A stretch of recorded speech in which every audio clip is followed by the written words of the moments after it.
आप देख रहे हैं आज का खुलासा। आइए नजर डालते हैं आज की कुछ खास खबर की ओर।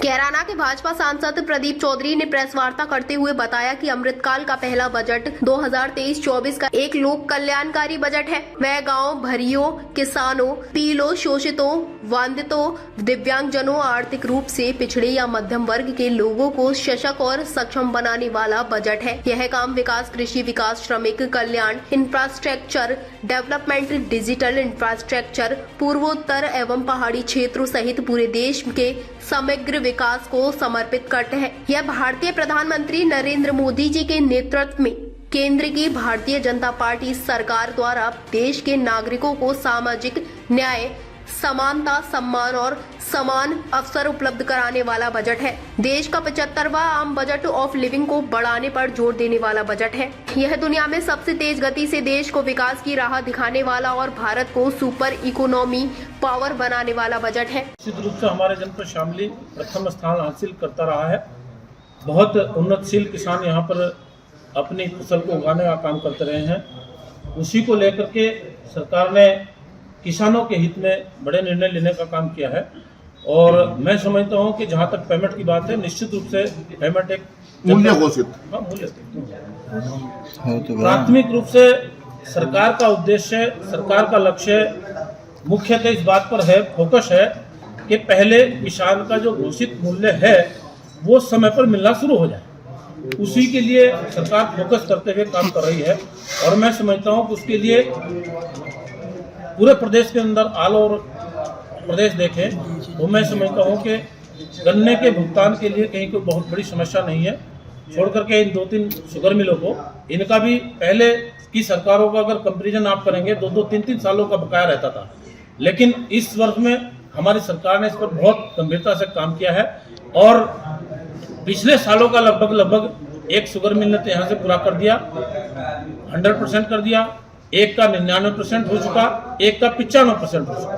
एक शुगर मिल ने नए सत्र का भी देना शुरू कर दिया और 2 शुगर मिल का भी नए सत्र का देना उन्होंने शुरू नहीं किया। हमारा पूरा फोकस है, पूरा दबाव उन पर है कि वो भी जल्दी पेमेंट बहुत जल्दी नजदीक लगाने का काम कर सकें।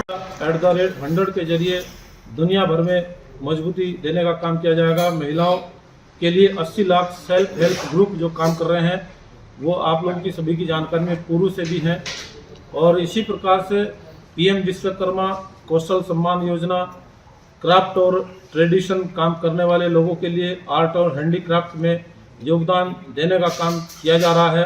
आत्मनिर्भरता की तरफ सरकार का बहुत बड़ा फोकस रहा है और जैसे कि पिछले दिनों कोरोना का संकट हम सब लोगों के सामने आया है और संकट को देखते हुए सरकार ने यही प्लान किया है कि बाहर से हम लोगों किसी अन्य देश के ऊपर हम लोग आत्मनिर्भर होकर के न चले, हम लोग स्वयं अपने आप को ऐसा डेवलप करने का काम कर सकें ताकि हम लोग अपनी क्षमता को प्रदर्शित करने का काम कर सकें और अपने लोकल के प्रोडक्ट को ही प्रोत्साहित करने का काम कर सकें।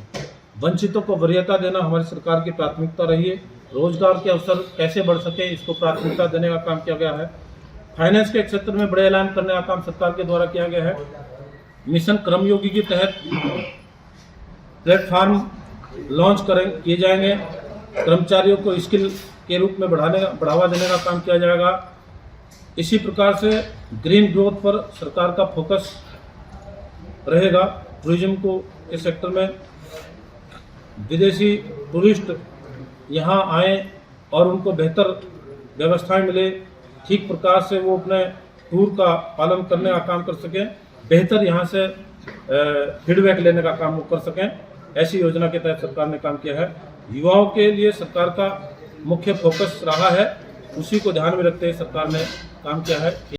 9 साल से चली आ रही है और इसी क्रम में इस वर्ष का जो बजट हमारी कैबिनेट वरिष्ठ मुख्यमंत्री आदरणीय निर्मला सीतारमण जी के द्वारा जो प्रस्तुत किया गया है, जो अमृतकाल का पहला बजट है, इस बजट को लेकर के जो संदेश लोगों ने के अंदर गया और जो बेहतर परिणाम निकालने का इस बजट के माध्यम से प्रयास किया गया, वो वाकई बहुत सराहनीय लोगों के अंदर देखने को मिला।